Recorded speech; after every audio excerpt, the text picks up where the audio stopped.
Hello everyone. In today's lecture, I will be trying to introduce the notion of partition as briefly as possible. And we see that partition is something that haunts our collective memory. And it is the Indianized version of an experience with the Holocaust. Holocaust is a term that is exclusively associated with the fate of the Jews around the Second World War. But we see that millions of Hindus, Sikhs, and Muslims faced the same destiny, and their history never got highlighted the way that Holocaust history got highlighted. And so today we will try to discuss about those unsung heroes who were the victims of the Holocaust of partition. Before I move on to a detailed description, though there is not enough scope to give a detailed lecture on the online platform, but before I move on to a detailed description of the partition or what I intend to do in my presentation, I will just quote from Jawaharlal Nehru's 14th August 1948 speech, the Tryst with Destiny speech. In that speech, Nehru, I quote from Nehru, he is telling that a moment comes which comes but rarely in history when we step out from the old to the new, when an age ends and when the soul of a nation long suppressed finds utterance. On the eve of independence, this speech was delivered. But was India at all in a state to celebrate independence?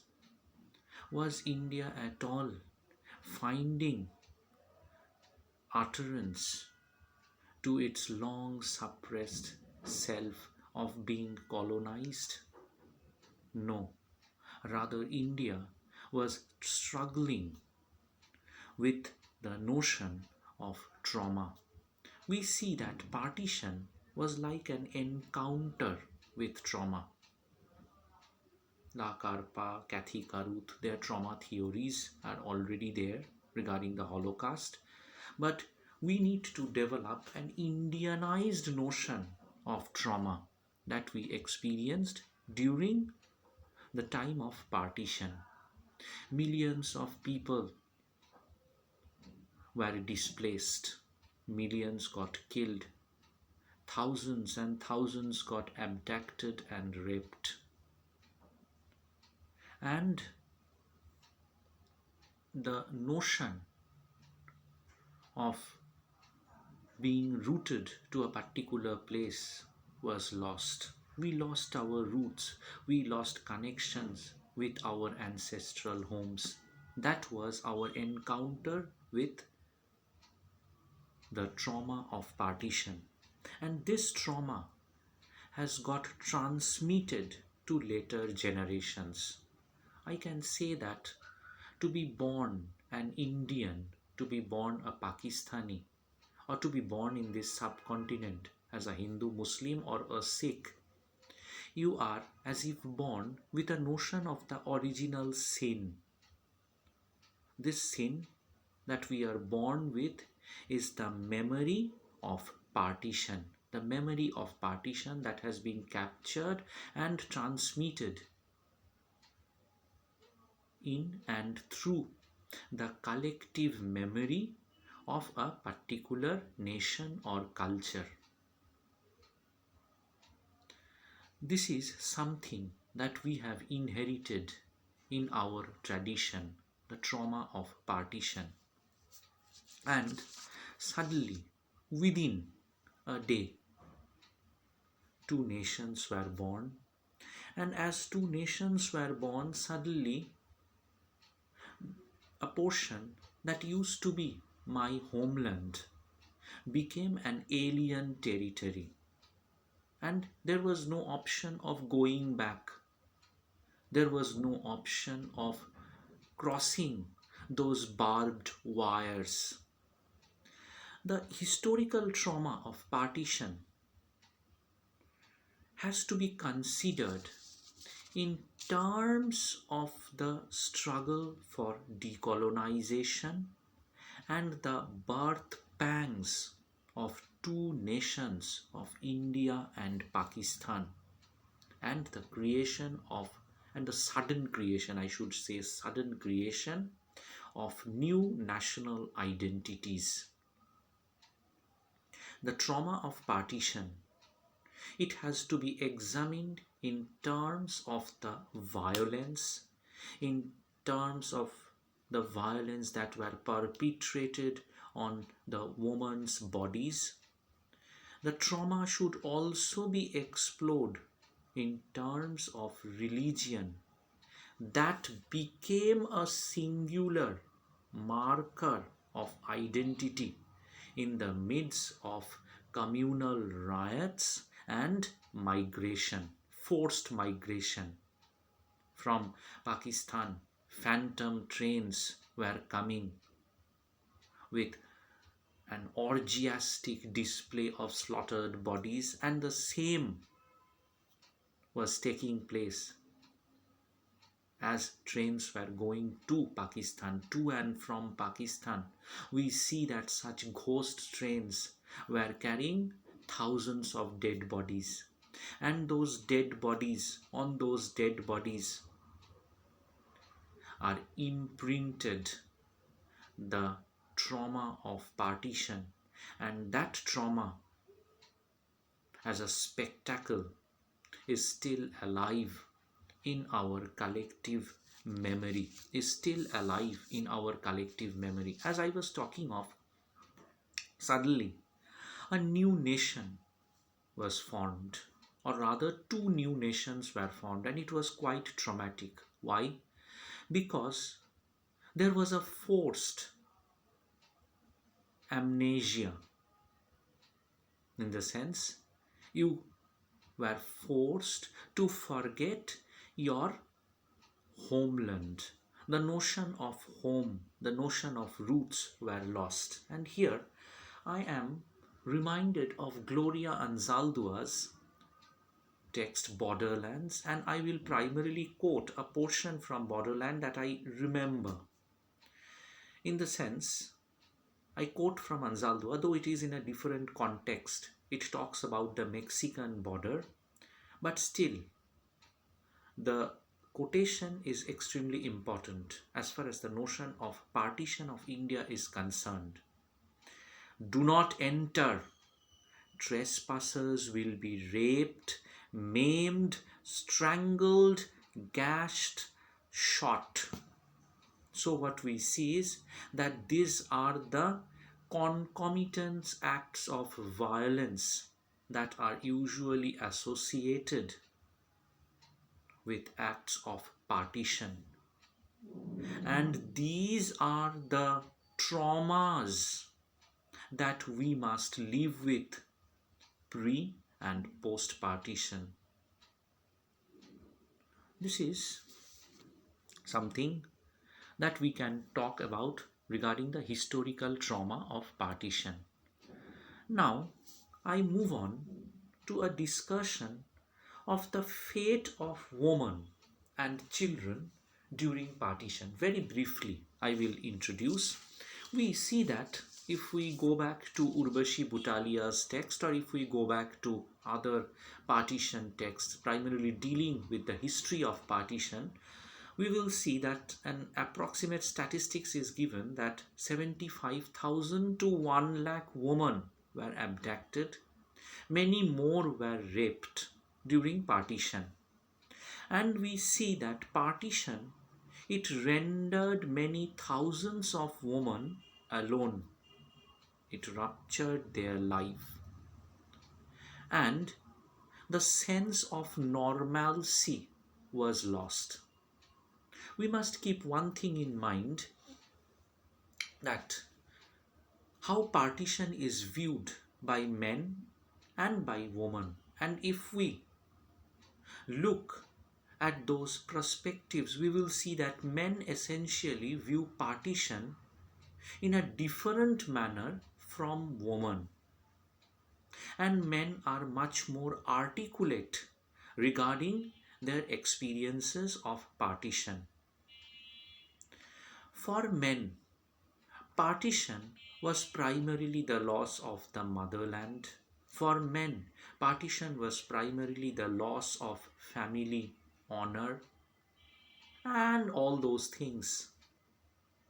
But for women, partition was a palpable reality that was tattooed or imprinted on their collective bodies and on their psyche. There are certain horrific descriptions about how women got treated during the time of partition. But then we see that post-partition, such narratives never came to the forefront. Why? Because of family honor, because of forced compromises. We see that those experiences of women, they were pushed to the shadows, simply forgotten. And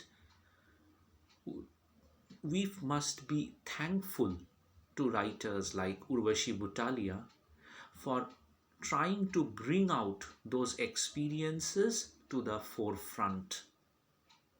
And it actually shows the effect of partition on woman. Why? Because woman was considered to be a booty during the time of partition. Both parties or the opposite camps were trying to capture woman belonging to the other camp. It signified a sense of power. The rape and torture to which women were inflicted were not merely for the satisfaction of physical desires.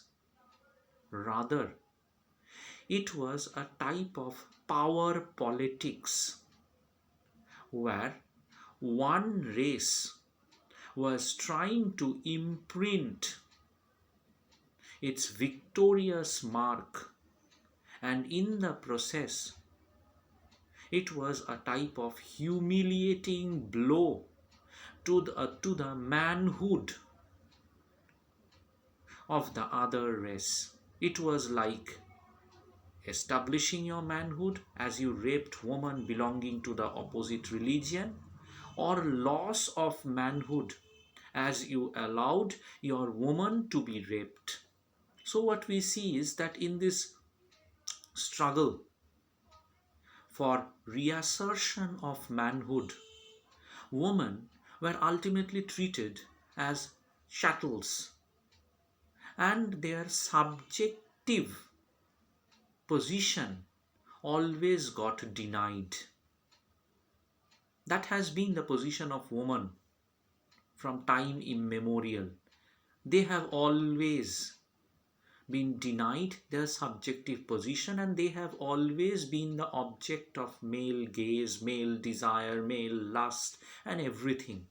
And we are reminded of Dante Gabriel Rossetti's famous quote in the poem Jenny, where Dante Gabriel Rossetti tells that Jenny, looking long at you, the woman almost fades from view. Yes, the woman, her desires, her want almost faded during the time of partition, and she was mercilessly tortured, abducted, and sacrificed in this battle of religion, in this communal disharmony, in this power struggle. and blah blah blah. For women, all those heavy sounding terms never mattered. Why? Because her experience of partition was absolutely different from a man's experience of partition. And the two nations were fighting over the body of woman. Even in partition literature, we see that the nation is represented as a feminine presence. But partition literature we will discuss later. But one thing that I need to discuss here is that the fate of children. We are primarily surprised that initially there was no mention to the fate of children during the time of partition. But as we must be knowing, partition rather created, and any partition creates, and partition of India created thousands of orphans, bastards, maimed and disturbed children with maimed and disturbed childhood. But unfortunately, India and Pakistan, they were busy fighting over their woman. Why? Because if I can control my woman, I can control the honor of the state, and the women were considered to be prospective, productive engines, but the children were not, and for that reason the nations were silent. And there was also a doubt regarding the parentage of these orphaned and bastard children. Whose children? That was the question, and as that was an unsolved terrain, for that reason these children always remained unclaimed and unsung. They always remained shadowy, and they were primarily forgotten. Now, I will briefly discuss the literature that evolved around partition. And we see that the literature that emerged after the period of numbness primarily records the feeling of unhomedness, rootlessness, unhomedness.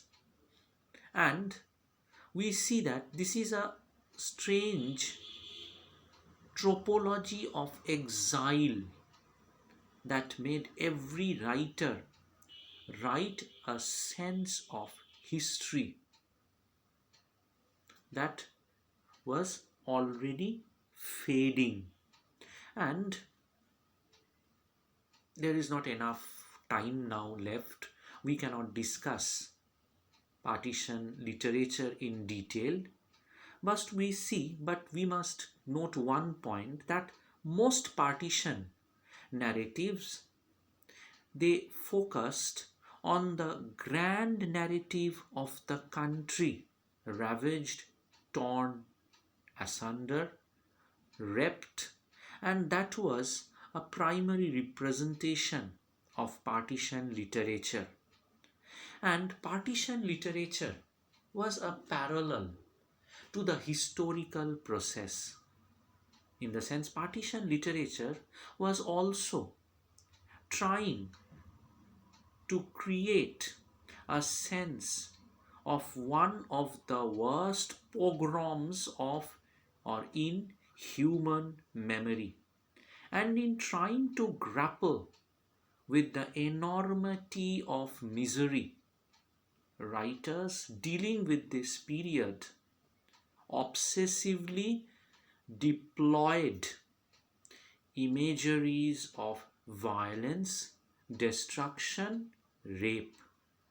And we see that in partition literature, history often lost its specificity, and history emerged as a timeless presence in fictionalized accounts. History emerged as a timeless presence in fictionalized accounts. This much I will say about partition literature.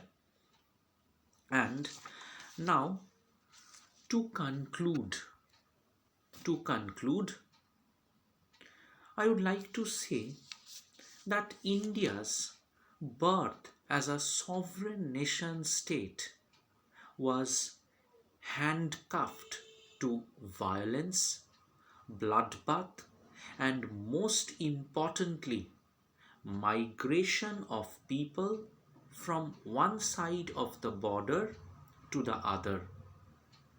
The historiography of partition is constructed both in the historical and in the fictional level.